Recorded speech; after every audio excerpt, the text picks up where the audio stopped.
Muy buenas. Esta es la sesión número 4 del curso Reseña del Antiguo Testamento, segunda parte. Este curso es impartido por Estudios Bíblicos Internacionales en línea y por EQEB Internacional. EQEB Internacional es Escuela Quititeña de Estudios Bíblicos Internacional en Quito, Ecuador.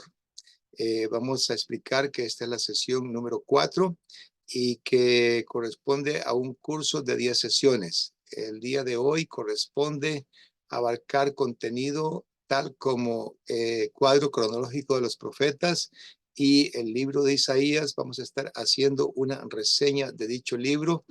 Todo esto basándonos en contenidos de un libro de Rubel Shelley que usamos como libro de texto para este curso.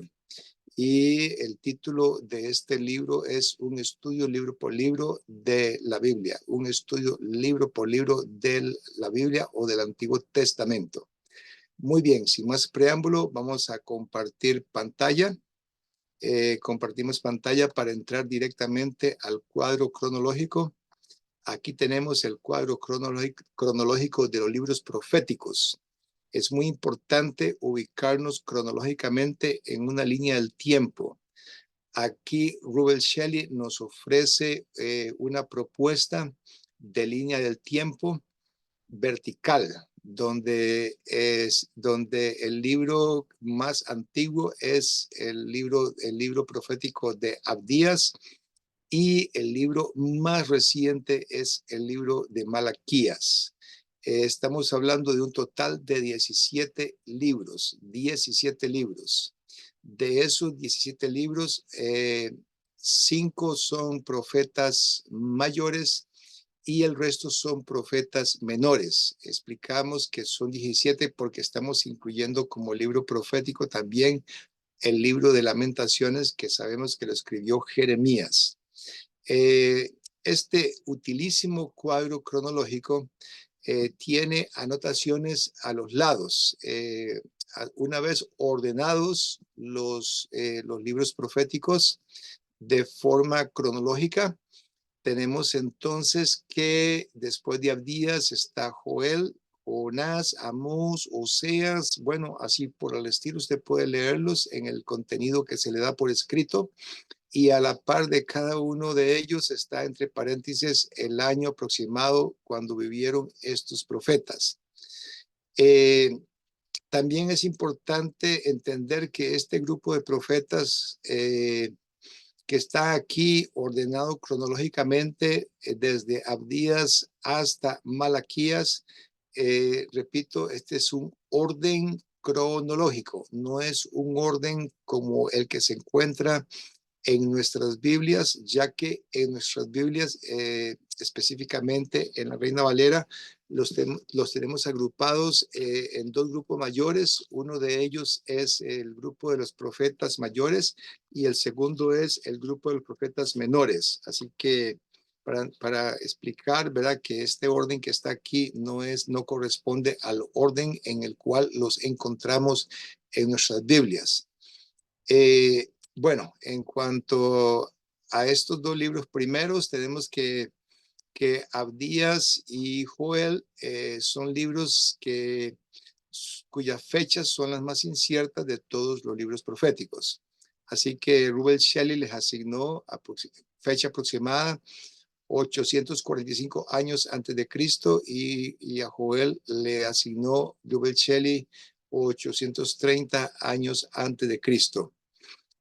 Notemos que este primer grupo, Abdías, Joel, Jonás, Amós, Oseas, Isaías, Miqueas, Jeremías, Nahum y Sofonías, este grupo de profetas ejercieron su ministerio durante lo que se conoce como el período asirio. El período asirio, que es un período anterior al exilio. Repito, es un período anterior al exilio en Babilonia. Es importante notar que al lado derecho aquí tenemos los periodos según cuál era el imperio gobernante de cada una de las épocas de los profetas. Por lo tanto, este grupo que acabo de recién mencionar corresponde a ese periodo.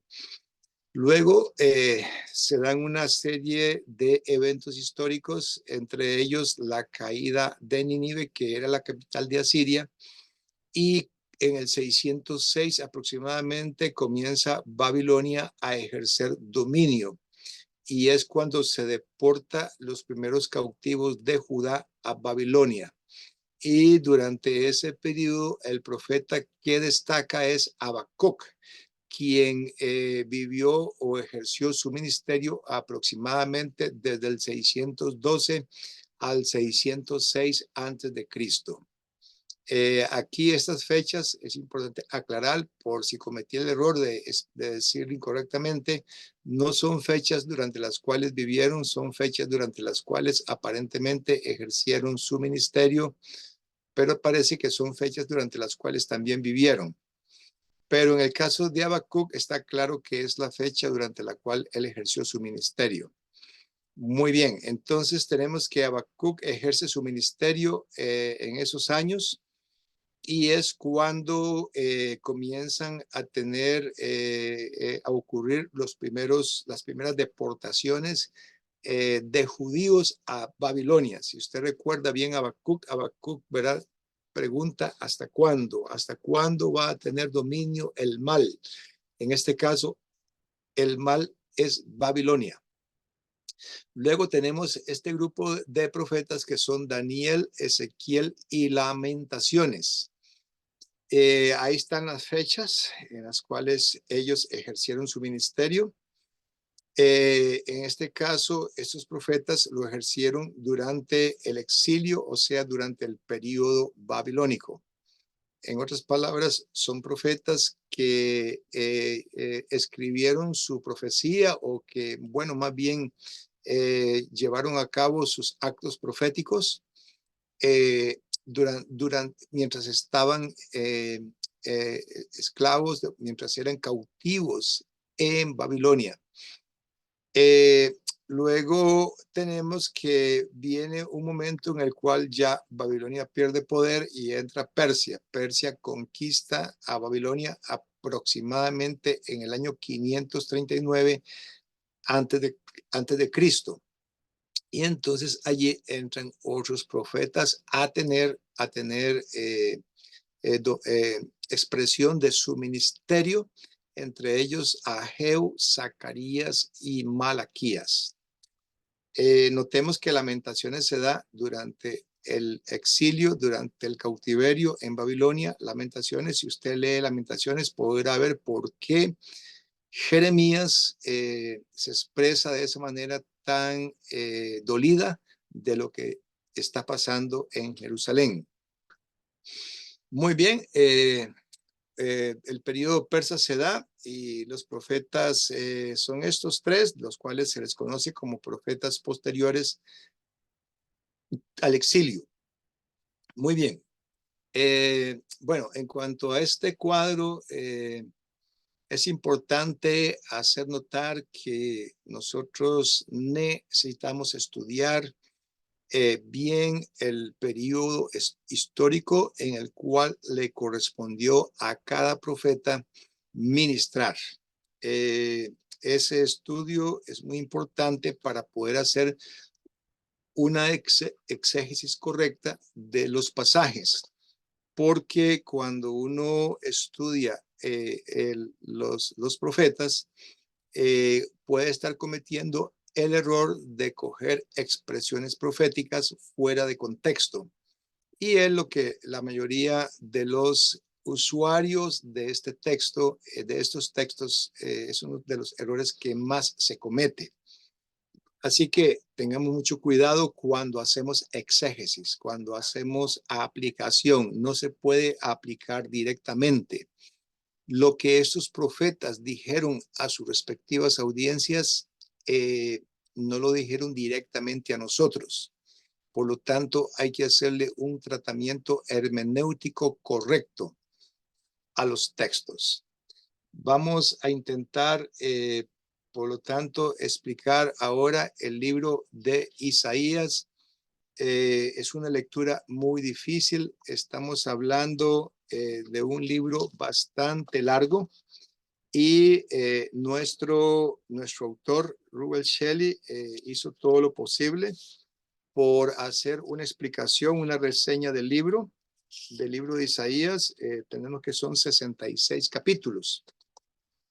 Muy bien, entonces entramos con Isaías. ¿Qué vamos a decir de Isaías?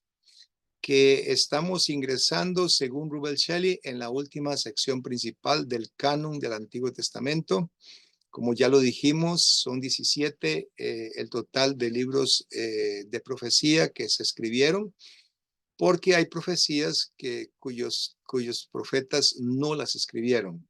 Entre ellos tenemos aquí, bueno, esta explicación muy importante de Rubel Shelley cuando dice que hay dos grupos de profetas, los profetas mayores que van de Isaías hasta Daniel y los profetas menores que van de Oseas a Malaquías. Esta distinción entre profetas mayores y menores se debe a la extensión relativa de los libros, más que a una valoración de su importancia. Esta explicación acerca del rol del profeta, tomemos nota de esta explicación, es un rol crucial para la historia de la nación de Israel. Hay que meditar en esto, hay que reflexionar, entendamos lo crucial que es ese rol, el rol de los profetas. Sin el texto de los profetas es muy difícil que nosotros hubiéramos entendido la relación entre el pueblo de Dios, el pueblo de Israel y Dios mismo. Esa relación hubiera sido muy difícil entenderla, muy difícilmente se nos hubieran revelado características y atributos de Dios que hoy nosotros estamos dando por sentado que los conocemos, pero en realidad se los debemos a los profetas. Tenemos que, entre los profetas que tuvo la nación de Israel, tomemos nota de que desde Abraham ya se está dando la profecía. Desde Abraham, donde tenemos que Dios llama a hombres para revelar su voluntad por medio del oficio o del ministerio del profeta. Estos profetas que no dejaron escritos de su puño y letra son profetas anteriores al 850 antes de Cristo. Se les conoce como profetas no escritores y ejemplos de ellos son Moisés y Samuel, que no dejaron libros sobre sus oráculos, no dejaron libros recopilados sobre sus oráculos. Fueron otros los que los escribieron. En el caso de los profetas escritores, tenemos que estos se dan posterior aproximadamente al año 850 antes de Cristo. Y estos son los profetas que vamos a estar abordando en las próximas sesiones a partir de Isaías.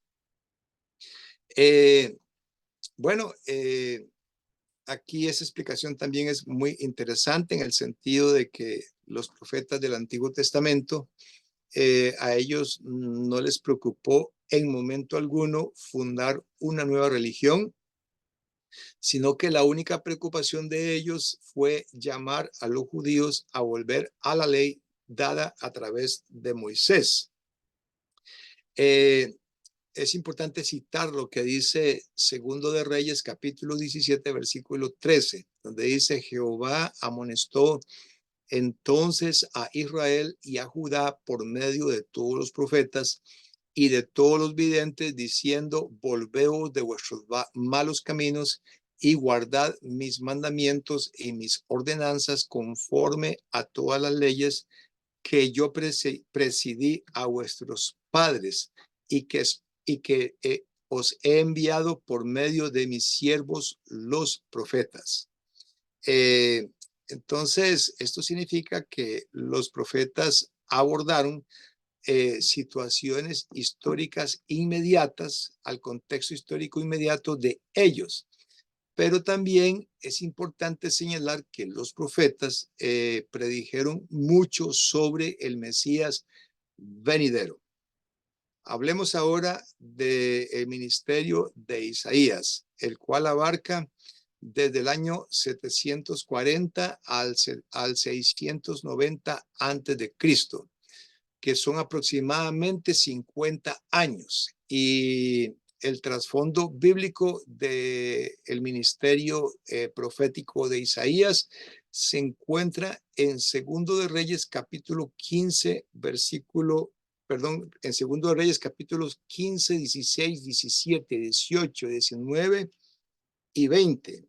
Y podemos ver ahí los reyes que abarcó Isaías. Repito, en Segundo de Reyes, capítulos 15, 16, 17, 18, 19 y 20. Estamos llegando aquí para consultar directamente en nuestras Biblias.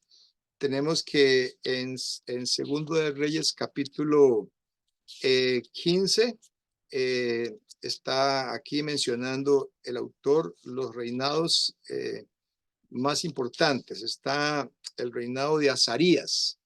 Azarías, según el capítulo 15 de Segundo de Reyes, es el rey que había muerto, que ya había muerto cuando Isaías es llamado, según leemos en Isaías capítulo 6. Entonces tenemos aquí que después de Azarías, después de Usías, surge como rey de Judá Zacarías. Después de Zacarías surge Salum. Luego Pecaía. Después de Pecaía tenemos a Peca como rey de Judá también. Y como rey de Judá tenemos ahora a Jotam. Y luego viene Acaz en el capítulo 16 como rey de Judá. Y luego tenemos la caída de Samaria, el cautiverio de Israel. Luego tenemos aquí que Asiria puebla de nuevo a Samaria. Y el último rey que abarca el ministerio de Isaías es el famoso rey Ezequías, durante el cual se da la caída de Samaria, o sea, el reino del norte. Samaria es la capital de Israel. Muy bien, entonces este es el periodo histórico durante el cual profetiza Isaías. En cuanto a antecedentes, entonces tenemos que Isaías predica o profetiza durante un momento crítico de la historia de la nación de Judá. Isaías presenció la caída de Israel, como ya lo dijimos, cuando estaba él siendo profeta en Judá, Israel estaba cayendo, Samaria estaba siendo ocupada y estaba invadida por Asiria. Otro punto importante, otro elemento importante de la profecía de Isaías es que Isaías en el texto suyo expone el pecado y la impiedad del pueblo. Isaías reprende a los líderes de la nación por buscar alianzas políticas para la seguridad en lugar de confiar en el Señor. Eso está claro en el texto de la profecía de Isaías. También se le reconoce que predice el cautiverio en Babilonia, lo anuncia de antemano, como también predice que de ese cautiverio van a salir librados y van a ser restaurados a su tierra.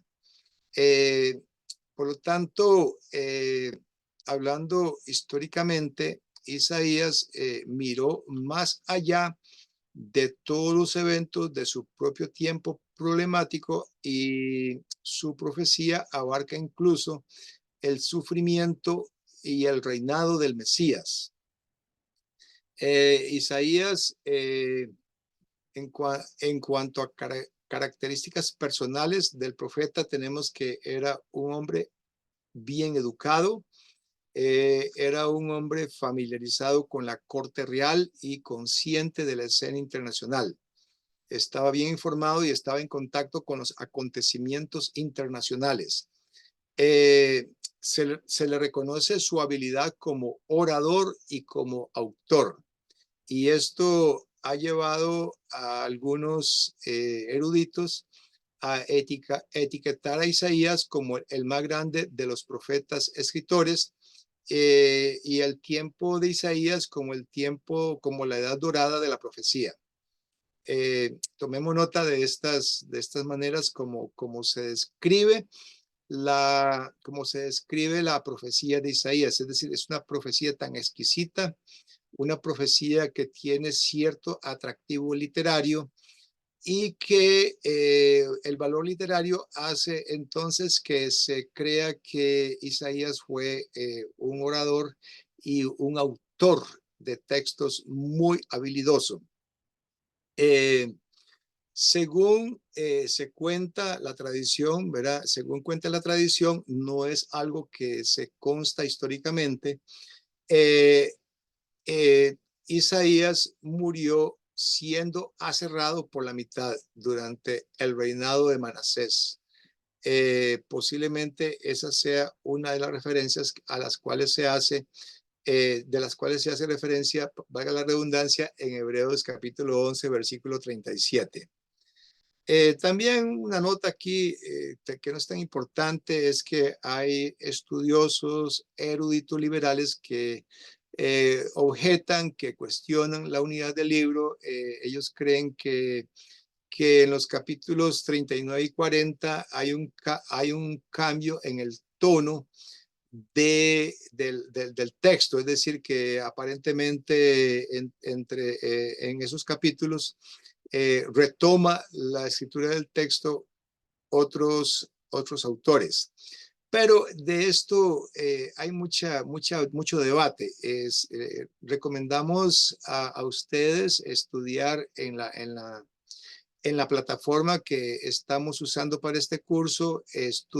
Hay 12 videos que estamos citando de Bible Project, los cuales sería bueno estudiar para ver qué explicación le dan ellos a este aparente cambio de autoría. Hablan de unos discípulos de Isaías que fueron los que escribieron los capítulos 40 hasta el 66, pero que siempre fue autoría de Isaías. La explicación que da Rubel Shelley es que lo que se dio fue un cambio de tema, no un cambio de autores. Y la razón principal que tienen los estudiosos liberales a esta autoría única de Isaías es que ellos tienen aversión a la posibilidad de la profecía predictiva. Sin embargo, si tomamos nota de estos pasajes del Nuevo Testamento, podemos ver cómo los autores del Nuevo Testamento se refieren al libro de Isaías como un libro que tiene un único autor, que es Isaías. Pasemos ahora a referirnos al mensaje del libro de Isaías. Este mensaje del libro de Isaías a Judá es un mensaje de fuerte reprensión, fuerte reprobación. Es decir, por medio del texto de Isaías, por medio de su profecía que quedó escrita, Isaías reprende muy fuertemente a la nación de Judá. Y la reprende por estos tres problemas, por estos tres problemas morales. Uno de ellos era la injusticia social desenfrenada, la desigualdad social insostenible. Había ricos terratenientes explotando a los pobres. Y esto es algo que la ley de Moisés condenaba muy fuertemente porque estaba prohibido esclavizar y oprimirse entre ellos mismos. Es decir, el poder económico de un israelita no le daba derecho a oprimir a otros israelitas ni a poseer su tierra. Tenía que devolvérsela a la familia de ellos en el famoso año del jubileo. De manera que comprar tierra no era algo permitido. Lo que se compraban eran las cosechas del número de años que faltaba para que se llevara a cabo el año de jubileo, cuando las tierras volvían a su familia original. Entonces, esto se estaba irrespetando y eso estaba creando injusticia social, y había israelitas explotando israelitas. También, como segundo problema, tenemos que había facciones políticas, había intriga y había corrupción. Esto, ¿verdad?, es algo que ocurre en todo ámbito en el cual hay personas codiciosas de tener poder político, de tener dominio sobre otras personas. Y bueno, Jerusalén no era la excepción. Como capital del reino de Judá, Jerusalén estaba, como dice aquí el autor de este libro de texto, era un caldero hirviente de facciones políticas, intriga y corrupción. Había pleitos entre ellos por obtener la posición más alta. Había envidia, había traición, es decir, una serie de problemas morales muy tristes que se estaban dando en el mismo pueblo de Dios, en los mismos escogidos del Señor. Recordemos que entre ellos siempre hay un remanente. El remanente no se mete en esos problemas. Tenemos que la vida espiritual estaba en un nivel muy bajo, con sacerdotes y profetas adulando a los ricos, con la esperanza de obtener ganancia de parte de ellos. Aquí están los textos en los cuales se condena esta triste práctica, esta triste corrupción de los sacerdotes y los profetas. Miqueas es uno de los profetas que también denuncia esta forma tan servil de los sacerdotes y profetas de someterse a los dictados y a los caprichos de los que tienen el poder. Muy bien, esta situación es la que hace entonces que Isaías ruegue por el arrepentimiento, porque haya una verdadera reforma de la vida de ellos, según leemos en Isaías capítulo 1, versículos 16 y 17. Y leemos lo siguiente: lavaos y limpiaos, quitad la iniquidad de vuestras obras de delante de mis ojos, dejad de hacer lo malo, aprended a hacer el bien, buscad el juicio, restituid al agraviado, haced justicia al huérfano, amparad a la viuda. Como podemos ver aquí, ese es el llamado inicial de Isaías en el capítulo 1, versículos 16 y 17, donde se observa que al pedir Isaías que se arrepientan de estas cosas, es porque eso es lo que está ocurriendo. Están haciendo lo malo. Hay iniquidad en medio de ellos. No están haciendo el bien, no están buscando el juicio, no están buscando tener sensatez, juicio, sabiduría en sus obras, en sus discursos, y están dejando al agraviado, al ofendido, al que sufre opresión, lo están dejando sin su debida restitución, y los huérfanos y las viudas están siendo descuidados, no se les hace justicia y se les desampara. Esto es lo que está pasando en Judá, y que propicia el mensaje de Isaías. No solamente hay un llamado al arrepentimiento, también hay una advertencia sobre las consecuencias fatales que van a seguir si ellos no se arrepienten. Y esto es lo que leemos en el capítulo 1, versículos 19 y 20. Si quisiereis y oyereis, comeréis el bien de la tierra. Si no quisiereis y fuereis rebeldes, seréis consumidos a espada, porque la boca de Jehová lo ha dicho. Y como vamos a leer, o como ya hemos leído en el Antiguo Testamento, ellos eligieron ser rebeldes y por eso muchos de ellos fueron consumidos a espada y muchos de ellos dejaron de comer el bien de la tierra y fueron a dar cautivos a una tierra extraña, a Babilonia. Muy bien. O debería decir más bien muy mal de parte de ellos. Continuando con esta discusión de la reseña que estamos haciendo aquí de Isaías, vamos a pasar ahora a los principales temas o problemas en el libro de Isaías, que es una forma útil de organizar el libro, relacionándolo con su contenido con los eventos importantes. El primer evento del cual podemos tomar nota aquí es el llamamiento que se hace al profeta mismo y el encargo que se le hace, el cual se encuentra en Isaías capítulo 6. Ya este pasaje lo hemos leído muchas veces, posiblemente ya lo conocemos de memoria, pero es un pasaje digno de ser estudiado, porque aquí Isaías está teniendo la visión, dice aquí, de una visión en un trono alto y sublime, una visión del Señor sentado, repito, en un trono alto y sublime. Sus faldas llenan el templo. Por encima de él hay serafines, cada uno tiene 6 alas. Bueno, ya hemos leído eso, era con 2 cubren sus rostros, con 2 cubren sus pies y con 2 alas volaban.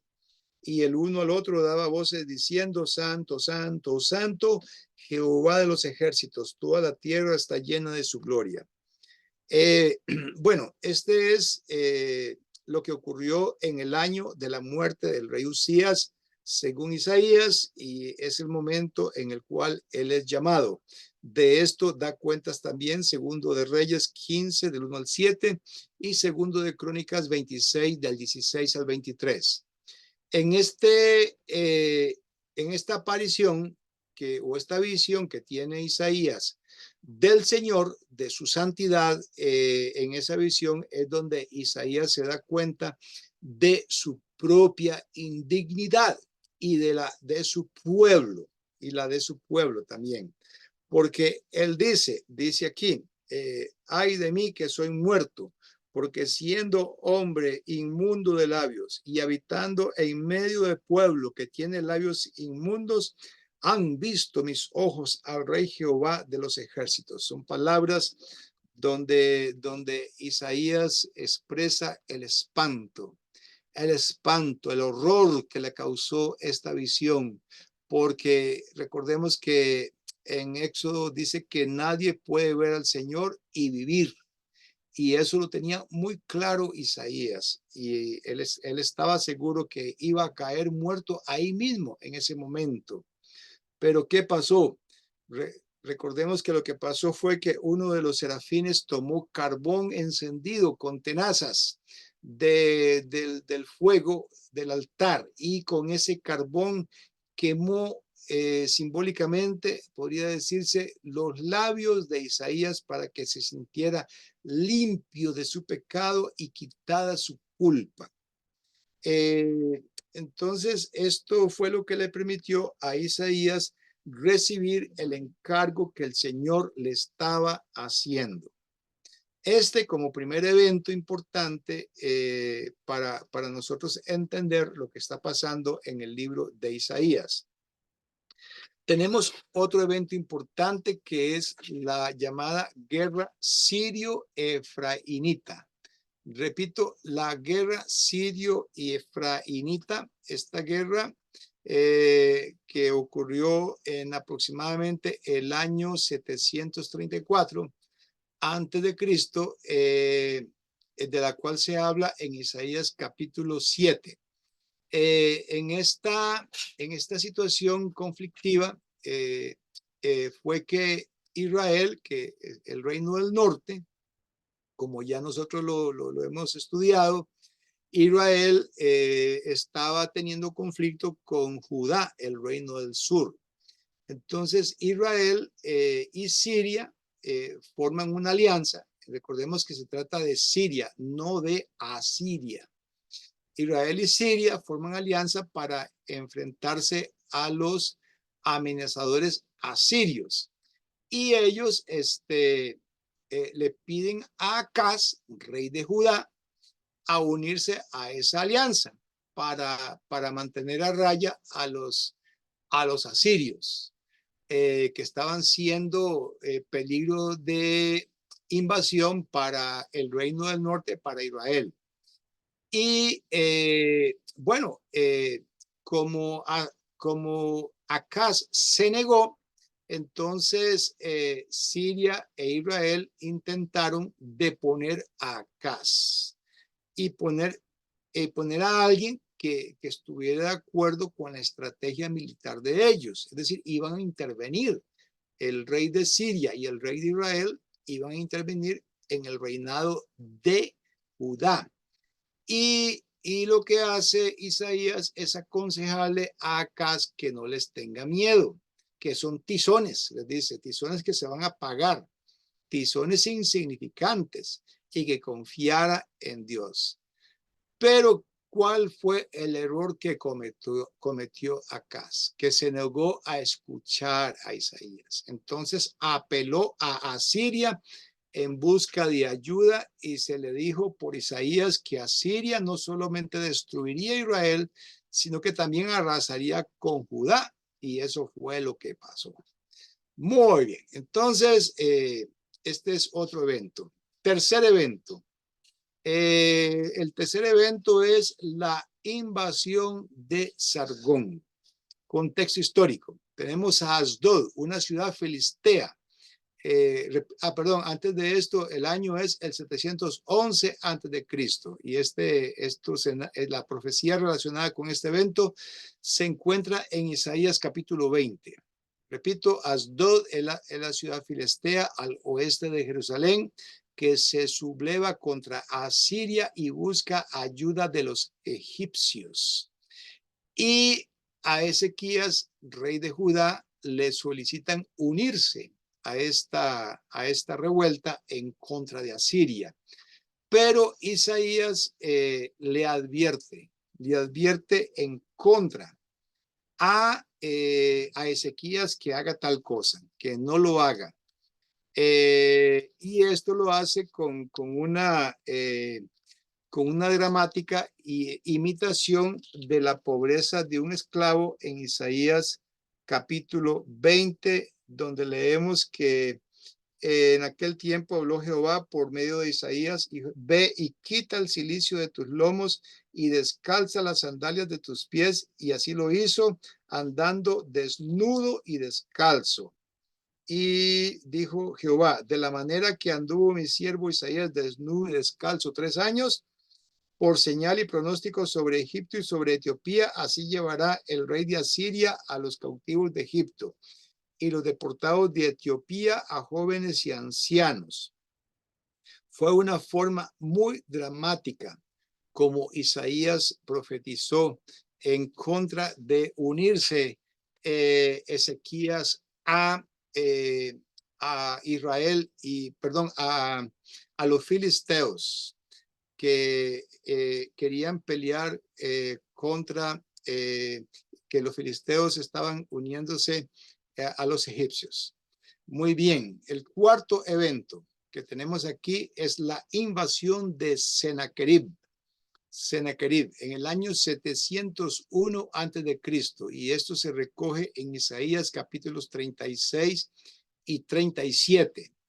Estamos hablando de que Sennacherib, el temible Sennacherib de Asiria, invade Palestina y saquea el territorio de Judá y hace sitio de la ciudad de Jerusalén. Esto se puede ver una referencia cruzada en Segundo de Reyes 18, 13 al 16. Y aquí, en este momento, Dios le ordena a Isaías a asegurar a Ezequías de que no se preocupe por eso, porque va a haber una liberación. Van a ser liberados y el ángel del Señor mata a 185,000 soldados asirios en el mismo campamento de ellos y Sennacherib huye. Pasemos ahora al aspecto predictivo de la profecía de Isaías. Algunos autores niegan la autoría de Isaías del volumen total debido a tantas profecías predictivas en los capítulos 40 al 66. Tenemos que en Isaías 44, 28 y 45:1 se nombra a Ciro. Isaías nombra a Ciro como quien llevaría a cabo la reconstrucción del templo aproximadamente un siglo y medio antes del evento. Y también ahí aparecen muchas profecías mesiánicas en esos capítulos del 40 al 66. Sin embargo, hay que tomar en cuenta que en los capítulos anteriores, o sea, los capítulos 1 al 39, también contiene muchas profecías predictivas. Los reinos de Israel, solamente vamos a hacer un chequeo rápido aquí, sí, estamos grabando. El problema aquí es una presuposición de que el escritor no podía haber conocido el futuro. Y entonces tenemos que esto descarta totalmente si se sostiene este presupuesto de que el escritor no hubiera podido conocer el futuro, es diciendo humanamente. Obvio que humanamente no podía haber conocido el futuro. El que sostenga esa posición va a tener que descartar totalmente la doctrina de la inspiración, es decir, para esa persona, entonces el libro de Isaías no es un libro inspirado. Luego tenemos que descartaría de forma completa el aspecto sobrenatural del libro desde un principio. Tomemos nota de que cuando los hombres hablaban de parte de Dios, y esto lo ponemos entre comillas, hablar de parte de Dios, el papel profético de ellos era proclamar la palabra, principalmente, y de forma ocasional había predicciones de eventos futuros. Ahora, la presencia de profecía predictiva en la escritura es una señal de su origen divino, tal como leemos en Deuteronomio 18, versículos 21 y 22, donde dice que al profeta que no se le cumpla lo que anuncia como evento venidero es un profeta falso. Luego también otro aspecto relacionado con Isaías es el del nacimiento virginal. La fe y la creencia en el sentido de que Jesús nació de una virgen. Cuando se publicó una versión conocida como la versión estándar revisada del Antiguo Testamento, en el año 1952 se desató esta controversia, esta polémica. En Isaías 7:14, en las versiones antiguas, anteriores a la revisada, se lee que una virgen concebirá un hijo y dará luz a un hijo, una virgen, es lo que se lee. Y es lo que leemos nosotros en nuestra Biblia Reina Valera del año 60. Pero en la revisión estándar revisada, en la versión estándar revisada, lo que se lee es una joven mujer. Ya no se lee una virgen, una joven mujer. Y se da una explicación alternativa como una nota al pie de página de que en otros manuscritos antiguos se lee la palabra virgen. Bueno, esto es porque los eruditos liberales niegan por completo el fenómeno de la profecía predictiva en las escrituras. Pero hay conservadores que alegan que lo que hay es un doble cumplimiento de la profecía. Otros conservadores alegan que es un solo cumplimiento. Los que alegan que hubo un doble cumplimiento son los que dicen que sí hubo una virgen en los tiempos de Isaías que dio luz a un hijo sin haberlo concebido. Es decir, siendo virgen, lo concibió y dio a luz. Y que luego hubo otro más adelante que es el nacimiento de Jesús naciendo de María virgen. Esos son los conservadores que creen en dos cumplimientos de la profecía. Pero hay otros que dicen que no, que Isaías en Isaías 7:14 está hablando solamente de un cumplimiento y es exclusivamente del cumplimiento en cuanto a Jesús, que Jesús sí nació de una virgen. Y esos son, ¿verdad? Son otros conservadores. La opinión de Rubel Shelley es que el texto especifica claramente una virgen. Y él favorece la idea de que es un solo cumplimiento que se da en la concepción y nacimiento de Cristo, porque la palabra hebrea alma parece referirse siempre a una mujer soltera, y eso, ¿verdad? Están todas estas citas donde la palabra alma en hebreo, que se refiere a mujer soltera, aparece en todas estas citas.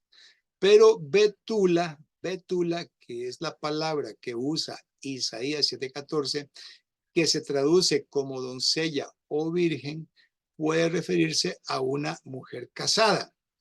Así que solo Alma podría haber dejado claro que la madre estaba soltera. Tengo que corregir algo aquí, estoy leyendo mal. Betula se refiere a mujer casada, que es la que se traduce como doncella, que es otra palabra que se traduce como doncella o virgen, pero la palabra que se usa es la palabra alma, que es mujer soltera. Así que la mujer soltera de Isaías 7:14 era una virgen, no pudo haber sido una fornicadora, y no hay evidencia de que esta última hubiera sido utilizada como señal para Acaz.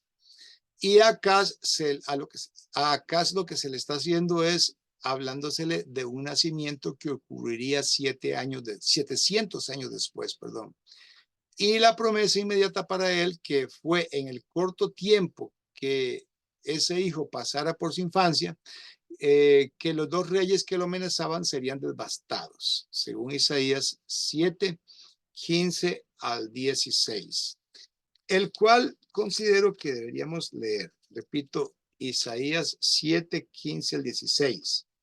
Dice así: comerá mantequilla y miel hasta que sepa desechar lo malo y escoger lo bueno. Porque antes de que el niño sepa desechar lo malo y escoger lo bueno, la tierra de los dos reyes que tú temes será abandonada. Jehová hará venir sobre ti, sobre tu pueblo y sobre la casa de tu padre días cuales nunca se vinieron desde el día que Efraín se apartó de Judá. Esto es lo que interpretó, la forma como lo usó Isaías en realidad para darle a entender a Acaz que era durante el tiempo de ese niño que nacería 700 años después, el tiempo que duraría ese niño convirtiéndose en bebé a niño, es el tiempo que durarían esos reinos que lo estaban amenazando. Muy bien, también tomemos en cuenta que los traductores de la Septuaginta, que escribieron aproximadamente en el siglo III antes de Cristo, que tradujeron del hebreo al griego, ahí ellos entendieron que el texto sí se refería a una virgen y tradujeron la palabra griega a una palabra griega muy específica, que es la palabra partenos, que significa virginidad. Muy bien. Entonces, tenemos otro argumento más, que es que en Isaías 7:14, de lo que está hablando es de partenos. y esto se confirma en Mateo capítulo 1, versículo 23. Repito, Mateo capítulo 1, versículo 23. He aquí una virgen concebirá y dará luz a un hijo y llamará su nombre Emmanuel. Entonces, el autor del Evangelio según Mateo capítulo 1, versículo 23 está simplemente dando por sentado de que Isaías 7:14 está hablando de una virgen, literalmente hablando. Muy bien, tenemos ahora otro tema en Isaías, que es el tema del siervo del Señor, donde tenemos una sección Isaías que comienza en el capítulo 40, que presenta la figura recurrente del siervo del Señor.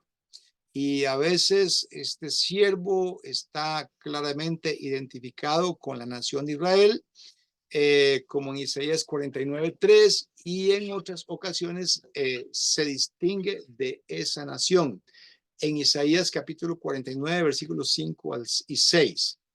Hay un autor muy famoso de apellido Dilitz, que para él la mejor manera de ver este material es verlo como una pirámide, donde la base de la pirámide es toda la nación. Este siervo representa toda la nación, y luego en la parte media de la pirámide este siervo representa a un remanente fiel, y en la cúspide de la pirámide este siervo representa a un individuo justo, es decir, a Cristo Jesús. Esa es una forma de entenderlo. Ahora, este material, el Nuevo Testamento, especialmente capítulo 53, lo aplica a la obra salvadora de Jesús. Repito, a la obra salvadora de Jesús, y esto lo leemos en Hechos capítulo 8, versículos 32 y 35, que es el pasaje de Isaías que venía leyendo el etíope. Y se hace mención de él en Hebreos 9:28 y en Primera de Pedro capítulo 2, versículos 22 y 25. En cuanto a una guía de lectura para el libro de Isaías, tenemos que se trata de profecías relacionadas con las naciones.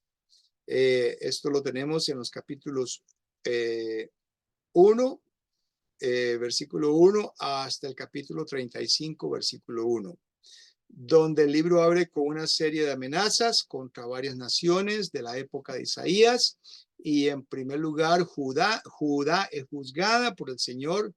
Toda la nación, como ya dijimos, se le acusa por sus diversos pecados, se le anuncia la devastación que va a experimentar, y se contrasta alternativamente con el reinado bendito del futuro Mesías.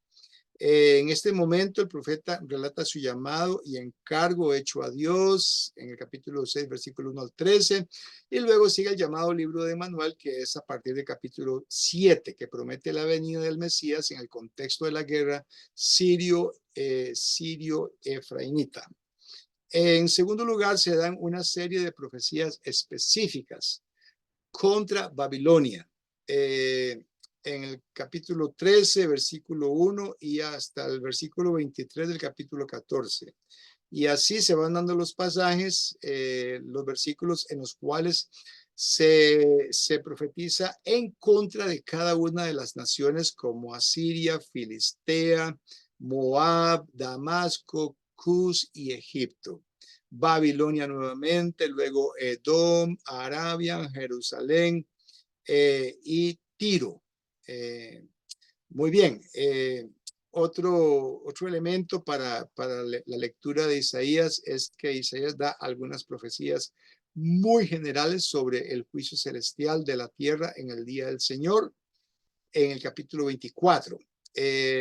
Y el último elemento de lectura a tomar en cuenta es que esta sección cierra con lamentos contra el reino del norte, y el reino del sur. Se advierte en particular a Judá que confíe en el Señor, y se ofrece una perspectiva de gozo a los que busquen al Señor en justicia. Pasando a otro elemento de la lectura, tenemos que hay un puente histórico que está en Isaías capítulo 36, versículo 1, hasta el versículo 8 del capítulo 39, que unen la primera parte del libro con la sección posterior. Se trata de cuando Sennacherib invadió Judá en el 701 antes de Cristo y amenazó a Jerusalén. Entonces ahí Ezequías envió a Isaías y el profeta prometió liberación en nombre del Señor y un ángel de Dios destruyó el ejército asirio. Luego tenemos en ese puente histórico que Ezequías enferma y ora al Señor por su liberación. Y Dios escucha su súplica y extiende la vida de Ezequías 15 años. Luego se registra el agradecimiento de Ezequías. Pero cuando vienen mensajeros de Babilonia a felicitarlo por su recuperación, Ezequías comete el error de mostrar los tesoros de la nación de Judá. Y la palabra de Dios a través de Isaías predice que Babilonia va a saquear un día los tesoros de Judá. Aquí una gran enseñanza: no muestres tus tesoros. Tenemos aquí luego como elemento de lectura que Isaías tiene una visión hacia el futuro que la tenemos en los capítulos 40, versículo 1 hasta el capítulo 66, versículo 64, donde en el exilio babilónico el libro anticipa la gracia del Señor, el poder de Dios Todopoderoso en Isaías 40, versículo 1 31, y donde se anuncia que se van a liberar los judíos desterrados en Babilonia a través del rey Ciro, 41:1 y 48:22.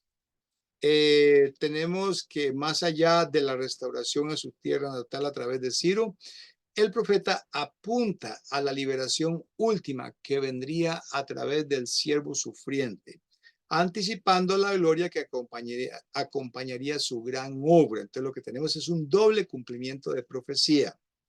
Una en el tiempo de ellos, cuando vuelven a ser restaurados en la tierra original, y la otra cuando viene Cristo Jesús como siervo sufriente. El libro termina con ruegos, con llamados al arrepentimiento inmediato por parte de los contemporáneos de Isaías y un llamado a aceptar que las cosas no se enderezarán completamente, sino hasta que aparezca el Mesías. Capítulo 59 hasta el capítulo 66. En conclusión, lo que tenemos es que Isaías demuestra la capacidad del verdadero profeta de Dios para hablar tanto al contexto presente de su situación inmediata como a los tiempos que no pueden ser previstos por los hombres. Isaías inicia el coro profético de anhelo por la venida del ungido de Dios. Muy bien, esperamos que esta reseña que hemos hecho de Isaías nos haya ayudado a comprender un poco más, pero siempre recomendamos que sigamos leyendo, que sigamos estudiando. Recomiendo especialmente los videos que están incluidos en la plataforma Canva del curso que se está dando por medio de nosotros. Así que tengan todos ustedes muchas gracias, tengan felicidad y bienestar en el nombre de Cristo Jesús.